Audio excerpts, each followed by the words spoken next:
আজকে চলে এসেছি নতুন একটা রেসিপি নিয়ে। এই রান্নাটা করার জন্য লাগছে লেবু, পেঁয়াজ আর রসুন কুচি। রসুনটা একটু ভালো করে কুচিয়ে নিয়েছি।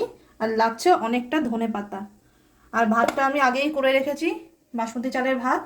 কড়াইটা গরম হলে একটু সাদা তেল দিয়ে দেবো, এর মধ্যে দেবো বাটার, দিয়ে দেবো কিছুটা অরিগানো, কিছুটা চিলি ফ্লেক্স। এরপর দিচ্ছি এটার মধ্যে রসুন কুচি। এরপর দিয়ে দেবো এটার মধ্যে কুচিয়ে রাখা পেঁয়াজ। পেঁয়াজটা দেখো হালকা কালার চেঞ্জ হয়ে গেছে। এই সময় দিয়ে দেবো বেশ কিছুটা ধনেপাতা। ধনেপাতাটা দিয়েও ভালো করে নেড়ে চেড়ে নেব। এই সময় দিয়ে দেবো ভাতটা। এবার আমি আর নাড়তে পারবো না, এবার ওই নাড়বে। এবার ভালো করে এই মশলাটা ভাতের সাথে মিশিয়ে নিতে হবে।